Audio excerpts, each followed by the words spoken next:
is published, but it's, not so available. This was a project that I was helping Madhusudan Maharaj with, and it was just before Srila Gurudev left the world. We were working on it for some months, and that's why I was in Calcutta when Srila Gurudev left, because normally I would send Navajit at his desire, but Madhusudan Maharaj wanted my help with this project, and what it is, it's a collection of different articles of Srila Sridhar Maharaj, which were like, let's say, out of print. They were published in various periodicals and magazines, booklets, but many years before, and they were not so much available. And so Madhusudan Maharaj wanted to bring them together. Like Affectionate Guidance is like that. Affectionate Guidance is like a collection of various articles of Srila Gurudev scattered in different places. So that was Madhusudan Maharaj's idea, that these out of print articles will be brought together and published. And we were just like literally about to send it to the printers, as I remember, and then Srila Gurudev left the world, and everything turned upside down, and so the project went to the back burner. But there's some very special articles,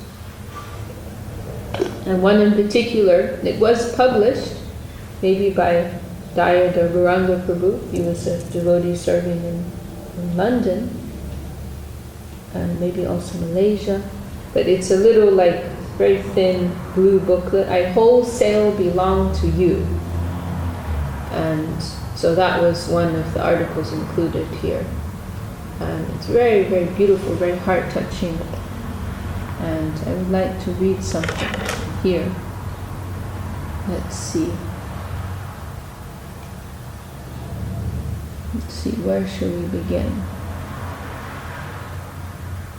And in fact, the story we were telling in the morning about Ramanuja, that's in here, this chapter. Let's see.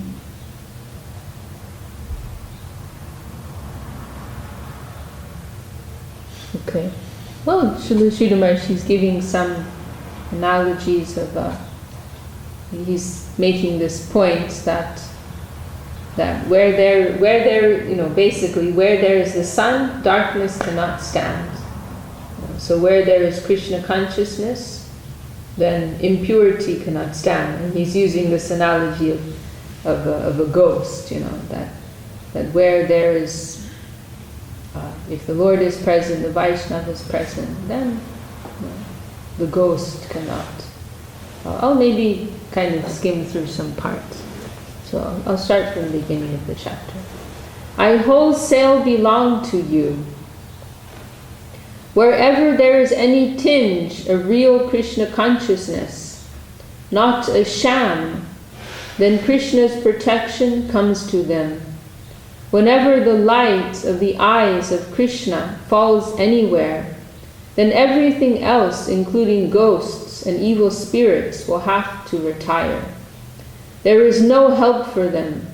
Surrender to Krishna, and he will come to take protection of you, and all evil forces must retire. There is no other alternative. Surrender to Krishna whenever you see such things. O Krishna, what is this? Please come in your good disposition. In what way are you dealing? What is past is past. Let bygones be bygones. Now please give me protection under your care. Always surrender to Krishna. And whenever the corresponding protection will come, everyone, however great masters they may be, will have to retire. They will also be benefited. The ghost will also be benefited. And the ghost will think, oh, I cannot maintain my body, my position here. Something is disturbing me. He will fly out for his own selfish ends. He will have to retire. And then Param Guru Maharaj gives this example. I won't tell the story because we just told it in the morning, but how because of Ramanuja, a ghost was exorcised from the body of a princess in South India. So we'll go past that. Okay. So the ghost cannot stand before Krishna consciousness. And then Param Guru Maharaj quotes this very beautiful verse from Bhagavatam.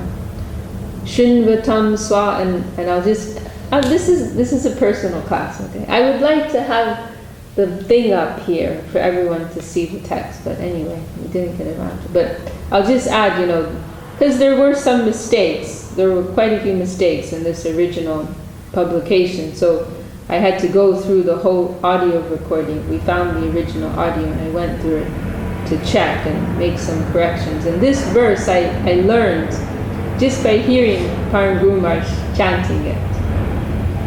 Srila Gurudev, he talks about Srila Sridhar Maharaj's throwing power, right? He had this throwing power. He had this, such potency that if he wanted to, to give something to Gurudev, some understanding or memorize something, Gurudev would very easily absorb it, And of course that's due to Gurudev's capacity as well, but in his humility he would always say, this is Guru Maharaj's throwing power, But also, we experience when we hear some of these verses from Gurudev, from Srila Sridhar Maharaj, and even also from some of our senior Vaishnavas, they're speaking with some potency and it's making some impact on your heart. So this, there's quite a few verses which I've never memorized, but just from hearing them repeated again and again, they make some impression on your consciousness. So this verse, and the way Srila Sridhar Maharaj chants these verses, it's not words or language, but it's coming from his heart. So it's very, very powerful. So, and it's interesting because some verses I can I can kind of memorize them in my brain, but they never stick. They go, they fly. But some verses like this, which have made this hard impression from coming through the mouth of a Vaishnava, I never forget them. They're they're spinning in my consciousness. Even if I don't think of them for months at a time, but when I need them, then they come. So this is the verse, very beautiful. Shrinvatam swakata Krishna punya shravana kirtana hridyanta stopya vajranu vidunoti suvipsatam. This is Srimad Bhagavatam, and the translation, it's a little convoluted. Sanskrit's difficult often difficult to render into English. So it's doesn't quite work. Anyway, we'll read what's here. Translation. Sri Krishna, the Supreme Personality of Godhead, who is the Paramatma in everyone's heart, and the benefactor of the truthful devotee, cleanses desire for material enjoyment from the heart of the devotee, who has developed the urge to hear his messages, which are in themselves virtuous when properly heard and chanted. So the sincere, faithful devotee who hears the messages of the Lord, the Lord who's living in their heart, he will purify all that is impure. And we'll hear more. Srila Sridhar Maharaj will explain this very beautifully. And this is a nice word to remember because we hear it, it's used repeatedly. We see in different places. And, there's Bhadra. Bhadra means gentlemanly or gentlewomanly, like a gentle, good, bright, auspicious, like this, or of good behavior, proper, Like you'll hear now, like colloquially in Bengal, people will say Bajra Lok. Like means like classy people, cultured people. They're Bajra Lok. They're cultured people. They have some culture. They have some class. And so we have like Subhadra, that is the meaning, and Su is the prefix which intensifies. So Subhadra means like very cultured, very good behavior, very high class. And so then you also hear Abhadra. So Abba, this A is a negator. So Abhadra means like Srila Maharaj, I think he renders it very nicely. Undesirable, ungentle, awkward. The awkward things inside. We're full of so many awkward, corners inside of us. They're awkward. They're undesirable. They're ungentle. So all that is abhadra within us, which is so comprehensive, just covers everything, That will all be purified by the touch of Krishna. So we'll hear Param Guru Maharaj go through this. Abhadrani vidunoti.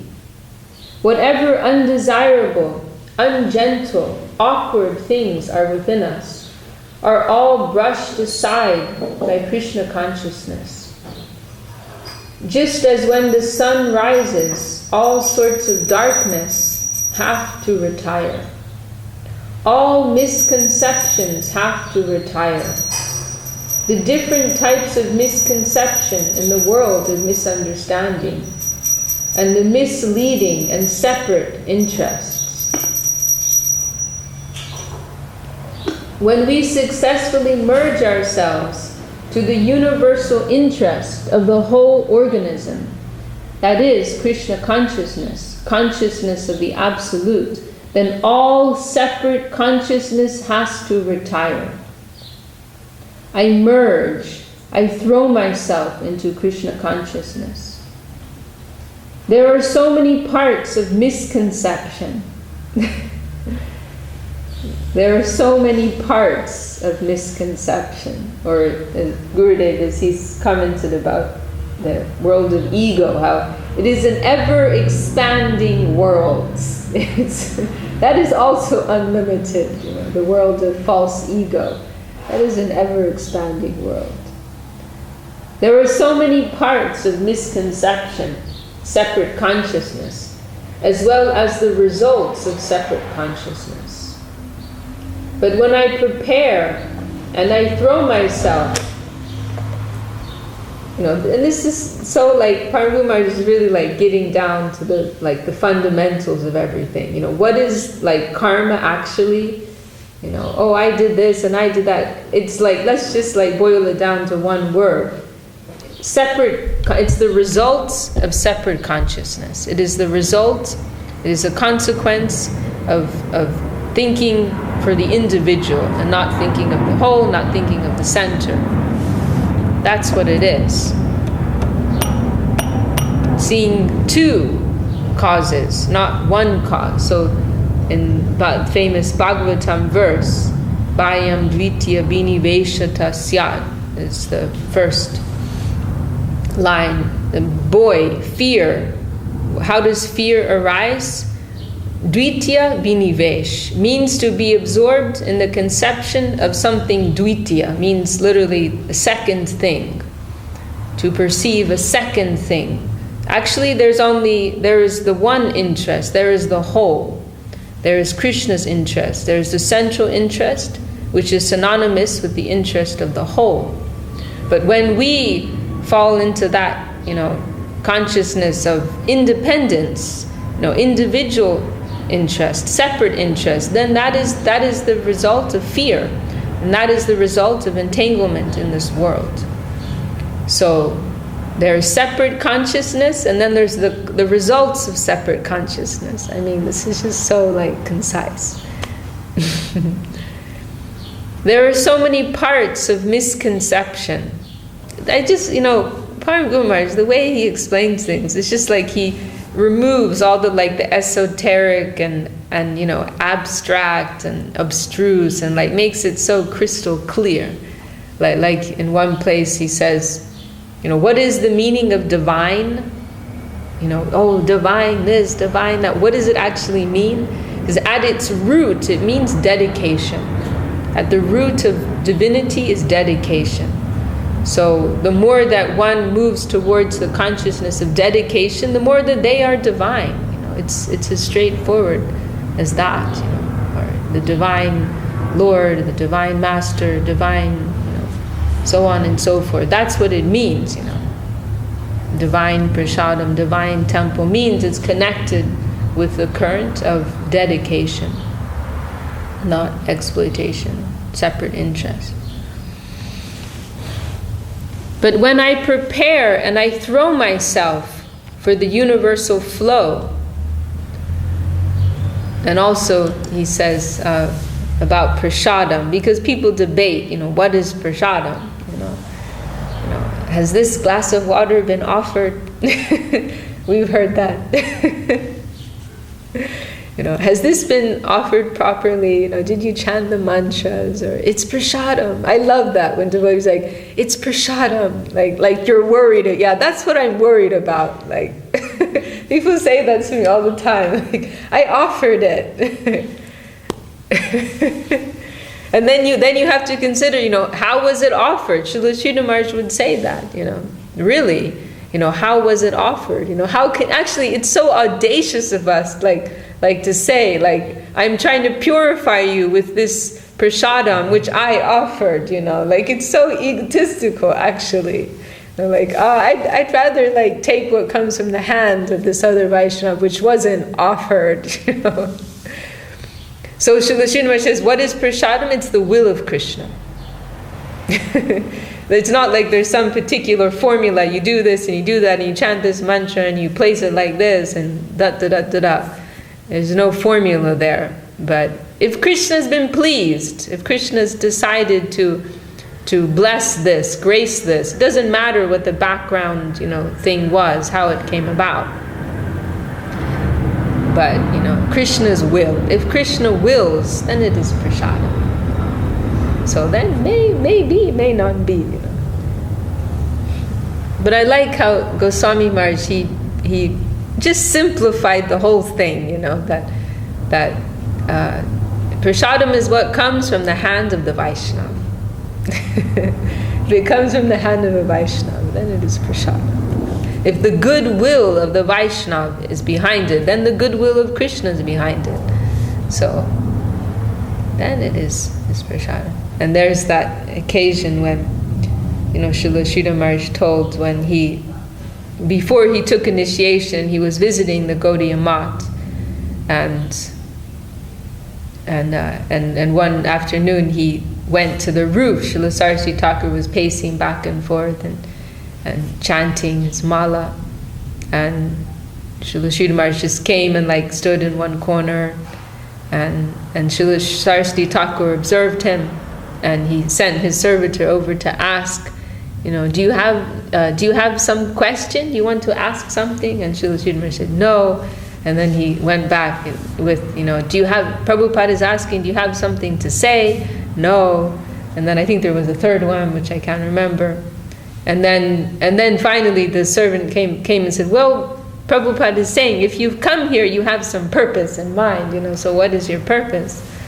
And Srila Sridhar Maharaj said, to gain the grace of you all. And that touched Srila Prabhupada's heart, and he sent he gave his servant some pamphlet, something of the propaganda of the Math, and he gave that to Srila Sridhar Maharaj. And Srila Sridhar Maharaj said, oh, I already have that. I have one of these already. I got one of these. And that devotee, he said, but this is completely different. This is coming from the hand of Prabhupada. This is completely different thing, from what you got from somewhere, someplace, or some other person gave you. But what's coming personally from the hand of your guru, basically, that's a completely different thing. It's almost like he's giving you entry into something. You can print the tickets to football match or whatever, and you won't get in. If the one who has the entry there, right, he gives it to you. Right. And it's not just paper, it's something else. Some stamp it there. appears paper to you. Right. Looking through their eyes, but it's something else. Yeah. With some developed technological scanning machine, they can detect the difference. Mm-hmm. Missing some watermark there or something. And then you can ask, is that prashadam? Because if someone gains you entry into something what you are not entitled to, so that's a great expression of person. Because you don't earn it, you can't earn it, there's nothing you have to do to get entry into that, but still you're giving that. So that's prashadam. Mercy. Yes. Okay. So when I prepare and I throw myself for the universal flow, then all selfish agents will have to retire once and for all. Oh yeah, he repeats the verse, yeah. That was one reason why it really stuck, because he repeats it again and again. So they cannot find any interest there in the ocean of Krishna consciousness. It is so harmonizing, so forceful, so accommodating, and so purifying that nothing can stand against that Krishna consciousness. And then he chants this verse again. Shinvatam swakata Krishna punya shavana kirtana hridyanta stoha bhadrani vidunoti suhritsatam. All abhadra, ungentle things cannot have any stand in our heart. The heart will be captured by Krishna himself gradually. And his men, his agents, are wandering here, there, everywhere. And they won't tolerate that what is dedication to Krishna will again be influenced and captured by the unholy agents of the misunderstood world. I'm going to read that again. All abhadra, ungentle things cannot have any stand in our heart. The heart will be captured by Krishna himself gradually. And his men, his agents, are wandering here, there, everywhere. And they won't tolerate that what is dedication to Krishna will again be influenced and captured by the unholy agents of the misunderstood world. Is he referring to the devotees who are walking around and spreading some conception versus the worldly-minded people who are also trying to share their vision of the reality? Oh, well, what my understanding is that he's saying that, someone who has had some affinity, has felt some affinity for Krishna consciousness, has had some genuine appreciation, and is moving in that direction, then other forces of this world will come to take them away. But the sadhus, they cannot bear to see that someone has come towards Krishna consciousness and now they'll be taken away by the material energy. Then we must come and help them. He's saying, his men, as in capital H, Krishna, his men, his agents are wandering here, there, everywhere. And they won't tolerate that what is dedication to Krishna will again be influenced and captured by the unholy agents of the misunderstood world. Like once you've expressed some small appreciation, it's like Krishna's planted his flag. And he won't tolerate that you'll be taken away again. Through his agents, he will come to help you, to bring you. Like I was reminded of Srila Gurudev, how he, Srila Swami Maharaj Prabhupada, he was preaching from more or less 1965 to 1977 or something like that, right? And then after he left the world, Srila Swami Maharaj Prabhupada left the world, and there was, much disturbance within his mission, and there were many whose faith was disturbed. And Srila Gurudev, when Gurudev came to the West, right, 91, I think was the first world tour. So 15 years later or something, 12 years later. And many of these persons who had, their faith had been, broken to some extent, when they met Gurudev, again, their faith was revived. And Srila Gurudev, he commented on this and how happy he was that, not only was he inspiring new persons, but he was even more happy. He felt he'd accomplished more, because persons who had had Krishna consciousness and lost it, so to speak, or their faith had been disturbed, he was bringing them back, which is more of a difficult thing. So that Gurudev, what I'm saying is Gurudev had that kind of magnanimous heart, that he was so sad for him to see that anyone would leave Krishna consciousness after having already come. And so he was so happy that he was able to inspire those persons again. I heard from Tyagi Maharaj that there were some people who still were not accepting him completely, and Tyagi Maharaj was sitting with his associates, and he was saying, "This is not because I'm not," very humbly saying, "This is because I'm not qualified." And they always it was just hard to feel to hear that. And no, yes. No, this is not like that. Yes. So, that's one example. But, on a lower scale, and in our own little lives, in our own little practicing lives, we experience, right? Some wave comes, some negative wave, and then the Vaishnava rescues us, there's some arrangement, some touch of grace comes. So, once you've that flag has been conquered, then Krishna's going to take the whole thing.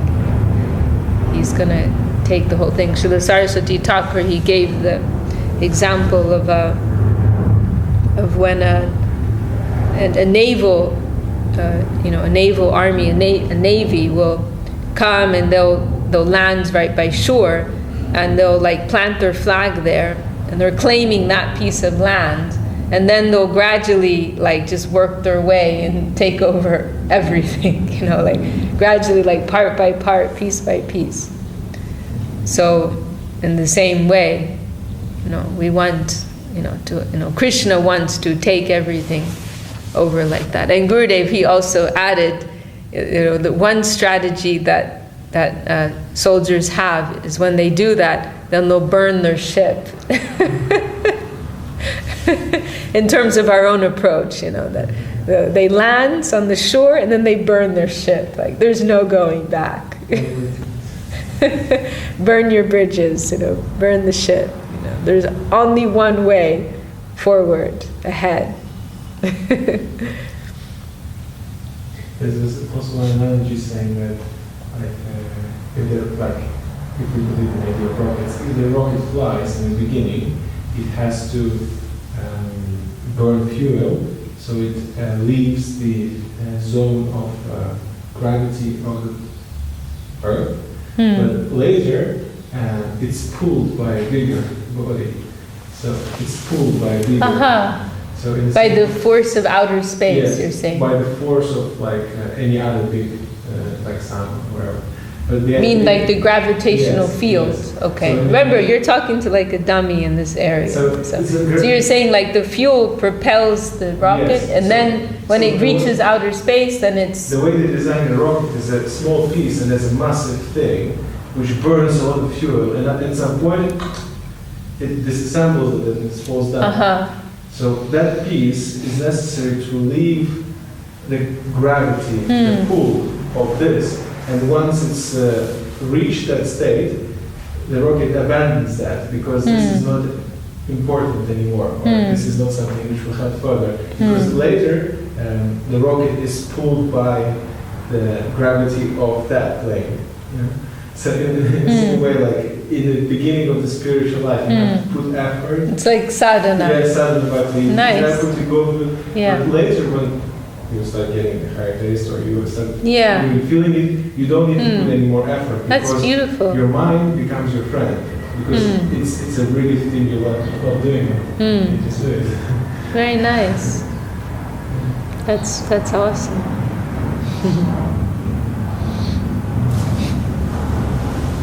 So surrender to Krishna. Take his name. I am yours. And I'm doing like a cheap rendition, but when you hear, and he's like, when he's speaking this, he's like especially inspired, like it's, some talks in particular, you really feel there's some, there's this flow in him. He's, not like he's answering some dry technical questions about the Brahma Jyoti, like in the fall of the jiva, or this and that, But he's like, he himself is like inspired, It's almost like not just speaking, but like song. It's like more than just speaking. So, yeah, I feel like really inadequate reading this, but anyway, what to do? So surrender to Krishna, take his name, I am yours. None will venture to approach the property of Krishna. What is Krishna consciousness? What have you heard about Krishna? The Absolute, the All-Forceful. None can challenge him, his authority. So surrender to Krishna. None can encroach on Krishna's property. It is a very self-evident thing. Anyone can come and take forceful possession of our property, but none will venture to capture Krishna's property. So surrender. Take the name of the Lord. I am yours. I do not belong to anyone but you, my Lord. I wholesale belong to you. Gaur Hari Bol. By our surrendering to Krishna, all sorts of undesirable things will have to retire. They must retire. They have to leave their possession to Krishna, the absolute authority. We must only write something, some document to Krishna. I am giving it to you, my Lord, and none will venture, or technically speaking, Sharanagati. This is what Paraguru Maharaj is talking about. We're like writing over, I don't know like legal terms, but like we're signing ourselves over. Signing ourselves, we're signing the proprietorship of ourselves to Krishna. Then we're in his care. Then we're his problem. He has to take care of us. He has to deal with everything. We must only write something, some document to Krishna. I am giving it to you, my Lord, and none will venture. Like Draupadi, when she was being disrobed in the assembly of the Kauravas, and in the beginning she's calling out for the help of her husbands and different persons there, but they're all like helplessly standing there. And then finally she calls out to Krishna, and it's only when she like fully lets go of her own responsibility. She's holding on to her sari, and finally she lets go, holds up, raises both of her arms. Krishna, I'm wholly putting myself in your care. I'm wholly your responsibility. This is the like a very shining example of surrender. Then it's at that moment when Krishna fully like takes her charge, as Gurudev would say. Then he comes and he saves her. Do you have the story I don't know exactly how was it, but somewhere in the spiritual world, Krishna is sitting with his friends in a meeting, and all of a sudden he stands up and starts to run somewhere, and then he stops in halfway, returns and sits down. And the friend's like, what are you after? What are you doing? It's like, someone is like, how to say, not attacking, but someone is like attacking my devotee. But why did you come back and sit down? And I said, oh, he picked up the stone to throw back.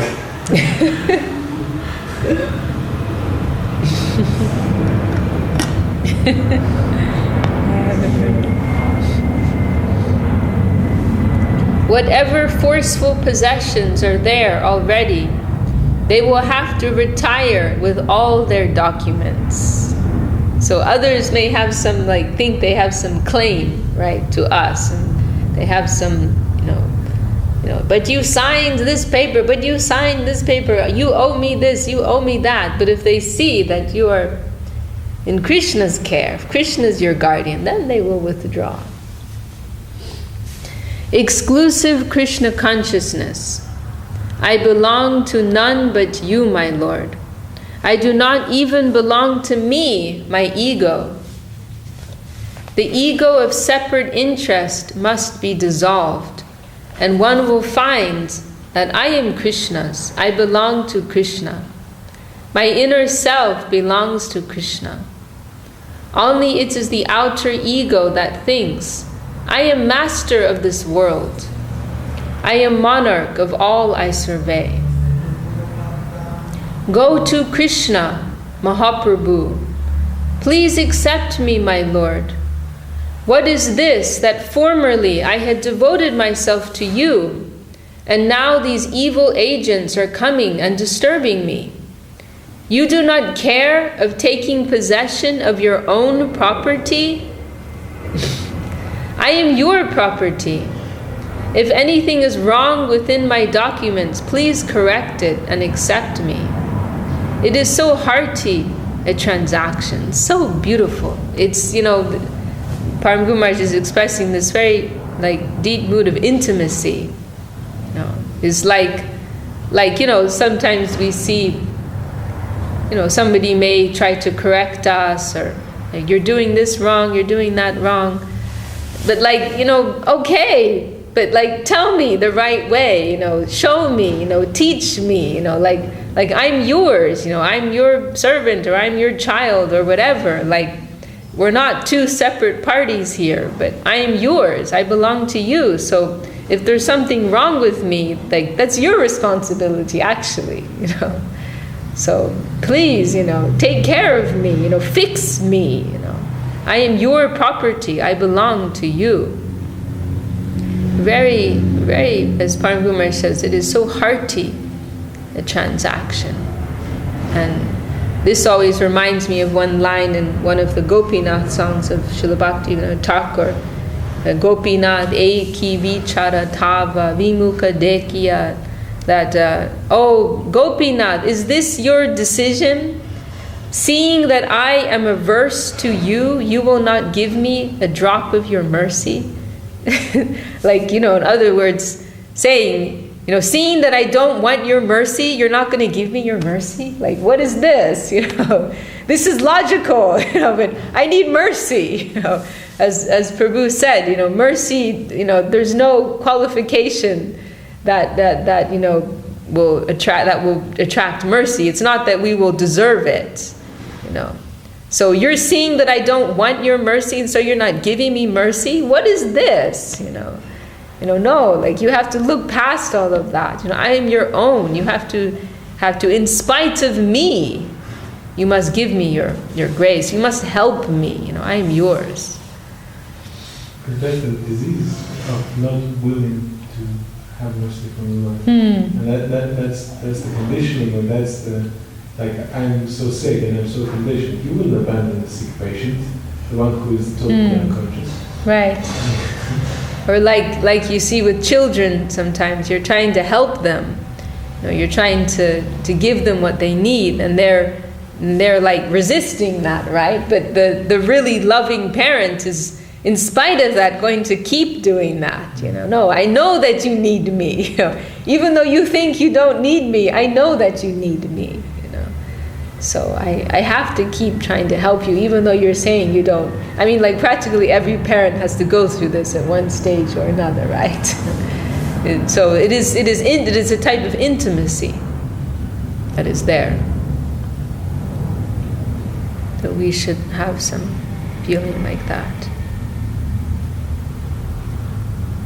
It's very encouraging because, many times we see, ourselves and other devotees, they, you feel like I should just give up, like what's the point,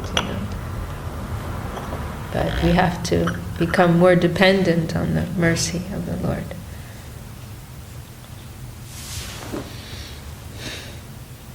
If anything is wrong within my documents, please correct it and accept me. It is so hearty a transaction, and none will venture to encroach on you if you are considered as the property of Krishna. What to speak of a ghost, Shiva, Durga, or other powerful gods, they will have to retire when anything is offered to Krishna. None can stand to fight against him. Only our misfortune separated us from him. Really we belong to him, but this Maya, illusory conception of our false interest, has taken us away from him. Swarupe sabar hoy goloketi stiti. My future adaptability is only there in that connection. Though I am in the marginal position and have been so since the beginning of time. This is Navadvip Dham. Nityananda Prabhu is the Lord of this Dham, and he voluntarily approaches every householder and says, indent Sri Gauranga within your heart, and what property you will get you do not imagine. Such riches will be in your life. Accept Sri Gauranga. My advice is accept Sri Gauranga. Install him in your heart, and you will be enriched beyond even what you can conceive in your dreams.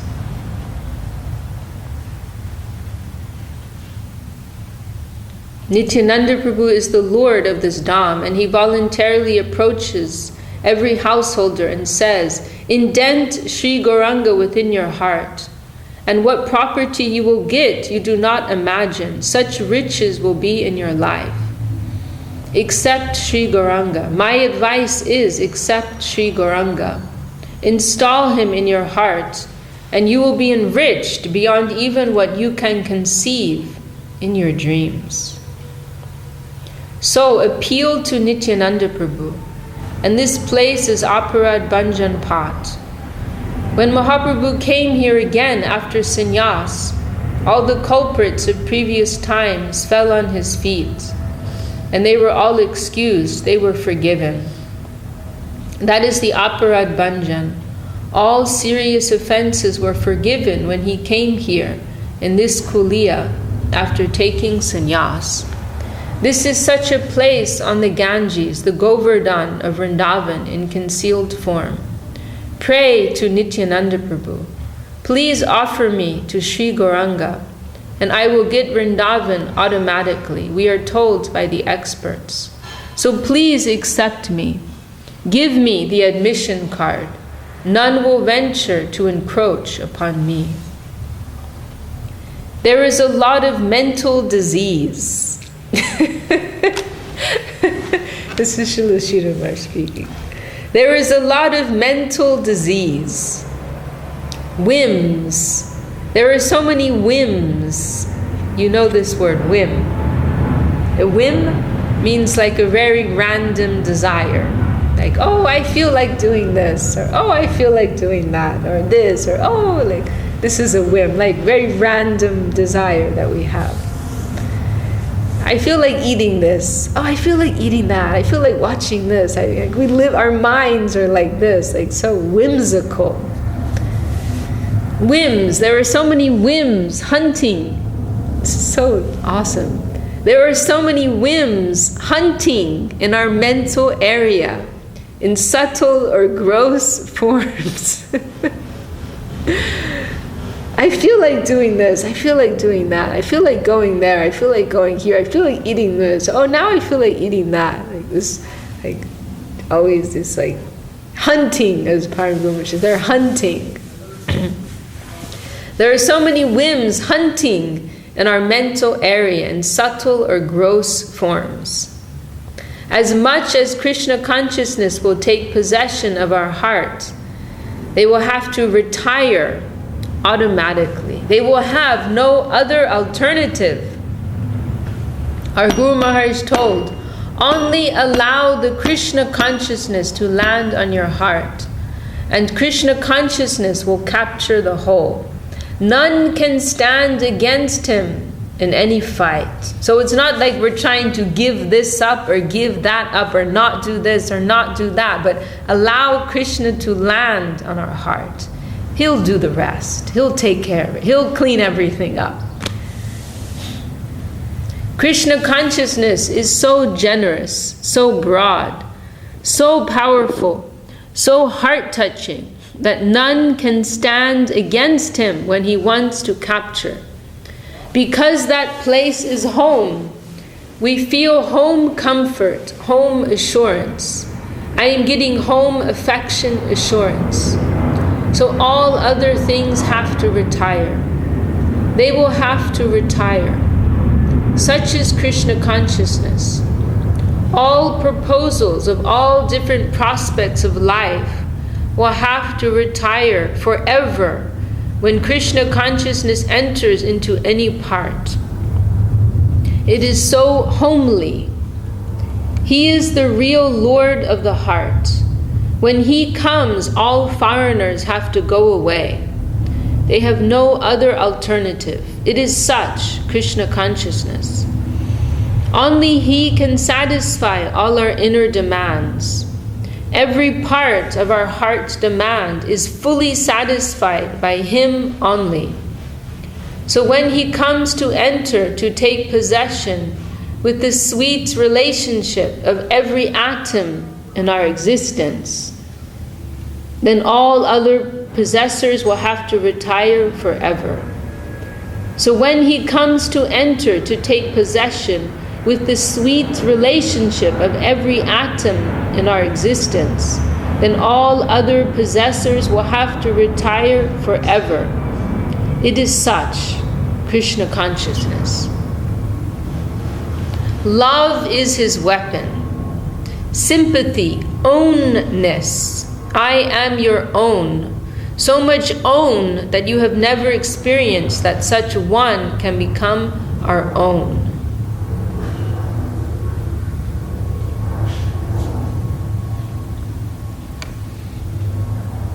And then Param Gumash tells some more, a few more stories of some ghosts, which are a little gruesome. It's so, so beautiful, so, so beautiful.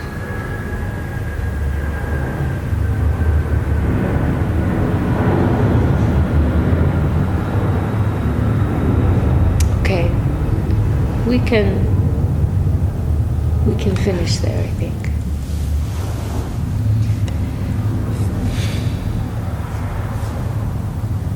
I'll just read this last part. We are such tiny souls, but when we take shelter of the biggest, then everything will have to go away, vanish. Vanish. We are small, but our connection may be with the highest. That is the line by which we can avoid all undesirable things.